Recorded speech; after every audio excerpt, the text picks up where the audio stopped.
Good morning, good morning, good morning. Walk with me this morning. It's Latoriea Q back with another video. So, today's video is about why you're still stuck and how to get unstuck. So, let's just dive right into it. Oftentimes, we stay in situations and in environments because it's giving us what is called a confirmation bias.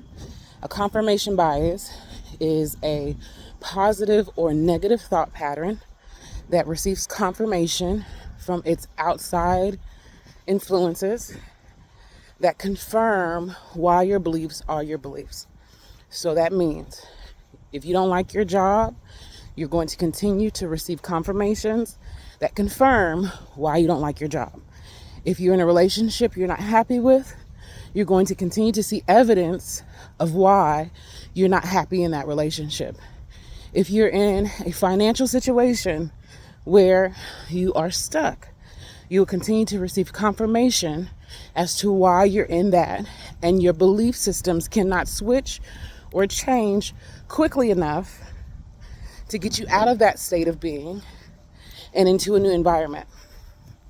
So that means you can't shift fast enough to make yourself believe anything else. And so if you want to get out of what is called confirmation bias, meaning if you want to get out of the state of seeing things confirm what your belief systems are, you're going to need to change your environment, and you're going to need to start changing your patterns, start changing your routines, start changing how you do and see things. And it's not easy, but it's doable. And it's doable because you have to set intentions.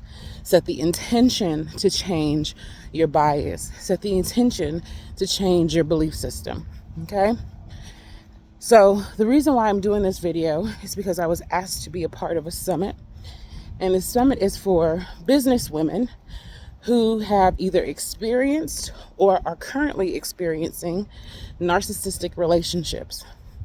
A narcissistic relationship is where one party is a manipulator and or the authoritative figure in the relationship, and they can use gaslighting and love bombing, manipulation, to continue to have the relationship with a supplier, which is usually the person who takes the subservient and submission role in a relationship.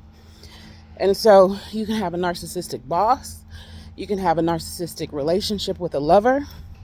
You can even have a narcissistic relationship within yourself to where you are experiencing self-sabotage because you are manipulating yourself into situations, into patterns that keep you in a stagnant situation. But oftentimes, even the victims of narcissistic relationships and the victims of poor financial situations and the victims of poor career choices, if you're not happy, you are usually staying in those situations, in those environments, in those relationships, because it confirms to you your belief systems. It confirms to you that there's no better job out there, so you got to stay in this one. And this one you just don't like, so everything about it you don't like. You don't like your coworkers. You don't like the office setup. You don't like the system structure. You don't like how they treat people. Everything about it is going to confirm every single day what you don't like about it. Now, how do you get out of it? You get out of it by changing your skill set. You get out of it by changing your level of intelligence of how you look at it. You get out of it by reprogramming yourself to see the situation not as one of suffering or punishment or consequence, but you see it as one that is teaching you a lesson on what you really want to do, what you really want to have, what you really need to be, and you shift yourself by getting in alignment with what you ultimately desire. So if you're in a poor relationship and you want to stay in that relationship, okay, cool, who's going to argue with you? If that's what you want, that's what you want. If you're not going to quit that job, and you're not going to leave that job, fine. Cool, stay there. But you're going to have to shift your mindset and your patterns in the way that you move in that system so that it becomes a reward system to you and not a consequence system to you. So many people have been programmed as children, and that's where I come in at. I'm more of I won't say expert, but I'm more knowledgeable in childhood PTSD based off of my work experience and life experience. And so I've learned that oftentimes people are programmed as children to believe that certain things will happen in certain ways. And when it happens in that way, it confirms what they believe, and they keep attracting what they believe.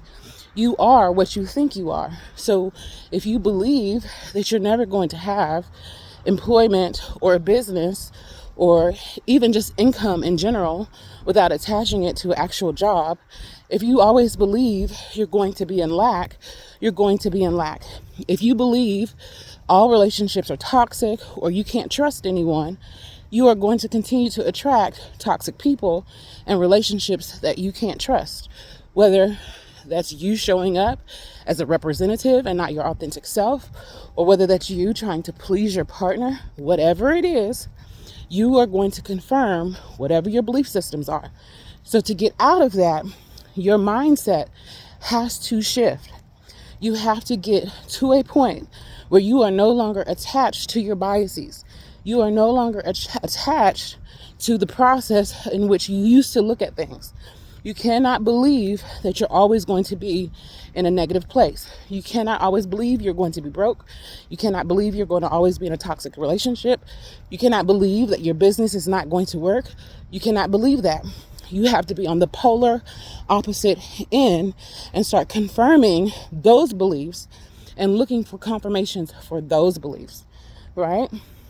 So how do you do that?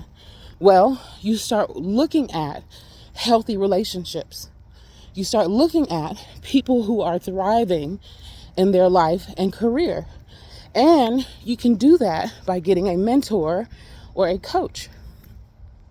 Now, I personally, at this time, I can't necessarily say I'm wanting to coach anyone, but I find myself always coaching someone. And so when I do coach people, there has to be a level of vulnerability in what you desire. You have to be willing to say, hey, it's not working. What I really want, I don't have, and what I'm doing right now is not working. And when you can admit that to yourself, your brain will start to automatically rewire on a subconscious level to figure out, well, how can I make it work? If I know that this is not working and I'm willing to change, how am I going to get what is going to be confirmed? How will I attract what is going to be confirmed? And so then when you have those old selves, that old self pop up and say, well, no, you know you can't trust nobody. You know everybody has no good in them. When you start to have that, your mind will say, remember this specific situation? Remember this particular scenario? Remember this particular thing that you saw? That is not in alignment with this thought. So this cannot be true. Your brain operates in a true, not true fashion, a 1-0 pattern. It's either yes or no. We try to make grays. We do. We try to make gray areas. We try to make abstract areas. But truly, in all honesty, our brain it's either yes or it's no. It's either do or do not. There is no trying. There's no in between. So you're going to have to do something about it, because it's either do or do not. You have or you have not. There is no I'm waiting. That's why people have a hard time waiting on things to happen, because the waiting part is part of, well, is it going to happen? Is it not going to happen? I don't know. I'm still waiting. And so because people are in limbo, and it takes time to create a whole new system, a whole new thought pattern, a whole new way of behavior, but it takes the initial step of acceptance and vulnerability to say, it's not working. So oftentimes we get caught up in the limbo, in the waiting period of the shift and the processes. We get caught up in it, and so then we believe it's not going to happen for us. But meanwhile, in the back scenes where you really don't get to see everything, there's alignments happening for you because it's getting in alignment with the energies that you put out. So if you are at a job, let's just say for that instance, if you're in a career that you don't like, you're going to need to level up your skill sets. You're going to need to level up your network connections. You're going to need to expand your territory as far as the environment that you put yourself into so that you can see things that you've never seen before. You don't know that there's a great employer out there ready for someone like you because you've been so stuck at this employer who doesn't appreciate you, or at least that's how you feel. Well, how do you know? Move. Step out. And if it doesn't work, it doesn't mean it's not for you. It just means something better out there is available and you haven't found it yet. Same as in a relationship. So many people jump out of one relationship and jump into another, only still attracting the same person. And it's because they have confirmation bias, where they needed a confirmation that this is what they deserved. They needed a confirmation that this is how relationships are. Well, my grandparents were like this. My parents were like this. Well, because my father treated me this way, or my mother treated me this way, it must be so. Without realizing, you control how you present and what you accept in relationships. You control who you are and how you are and the way that you will ultimately be. So if you want a healthy relationship, it starts with being a healthy thinker and doer and beer to yourself, because you will only attract what you allow. You will only attract what you accept. And if you are accepting poor negative self-speech, poor negative self-behavior, like, I'm going to get up and work out today. That's one of those things I tend to tell myself sometimes. I'm going to get up and work out at 5 o'clock this morning. 4:30, 5 o'clock rolls around, and I'm like, oh, this bed feels so good. And then later on in the day, when I'm like, I should have went for that walk, or I should have did that workout, and I feel tired, or I feel stiff, or I feel like just uninspired, uncreative, it's because I didn't invest in myself in the way that I needed to earlier in the day to get the results later on in the day that I really desired. And so that confirmation bias will be, oh, that's why I'm always tired. That's why I don't get the work done that I need to get done. That's why I can't stay focused. That's why I don't have clarity, or whatever it may be that is confirmed because you didn't do the steps that you needed to do in the beginning. So if you're really wanting to shift your life and shift your patterns, you need to look at, what do you have confirmation bias on? What have you been experiencing that has repetition because you keep putting yourself in that position? Now, I might be a controversial panelist when it comes down to certain aspects of narcissistic relationships. Not saying I don't know someone who has narcissistic tendencies, or I'm not familiar with narcissistic behaviors, but I'm also one of those people who have really strong boundaries. And so if you are a person who doesn't have boundaries, it is because oftentimes someone stepped over your boundaries or knocked your boundary walls down and had no regard for them. So you began to believe there was no regard for your boundaries. And so then you began to accept no regard for your boundaries. So in order for you to shift that, yes, once you get into a narcissistic relationship, it's super hard to leave. It's hard to leave because you have implemented someone into your life that you have now given full control to. And it's hard to get that control back because you have authentically showed them they have control. So in order to take your life back and to have control over who you are, what you think, what you eat, what you do every single day, you're going to have to shift in the mind first, and the body will follow. Your body will not be comfortable. Your body will have so much tension until you exit that thing, until you exit that job, that relationship, that financial way of thinking, that financial literacy, until you exit the program that you're currently on, until you kill that thing that's within you now that says that it's okay to have the the latter, the lack. If you don't kill that thing that says you don't deserve the best, if you don't kill that part of you that says you're unworthy, you will always continue to see life showing you what you absolutely believe, that you're unworthy, that you're not determined enough, you're not consistent enough, you're consistent in the wrong things. You'll always have life showing you those inconsistencies that you really want to be consistent. So, changing your mindset, changing your environment, expanding your network, expanding your footprint. Where do you go? Who do you socialize with? Where do you seek knowledge? Where are you getting new intelligence from? Unless you are willing to change those things, you will always get confirmation bias that you deserve lack, that you're unworthy, that you're going to be unhappy. That is always hard work, that it's never going to be satisfying. You're never going to be fulfilled. You'll always see life showing you absolutely that. Because if you ask God to give you bad, God will say yes. If you ask God to give you good, God will say yes. It is absolutely where are you at and what do you want? What do you want? And no one is going to come in and make you change your mind. No one is going to drag you out of that relationship. No one is going to drag you out of that job. No one's going to drag you out of that place. Especially when you put on the show of you're happy or you're okay, or you'll get over it, or you can handle it, or you'll do it by yourself. You don't need anybody. You don't need any help. You know, you will always get the confirmation of just that, whatever you believe. Whatever it is. If you believe you're fat, you're fat. If you believe you're ugly, you're ugly. If you believe you're broke, yep, you're broke.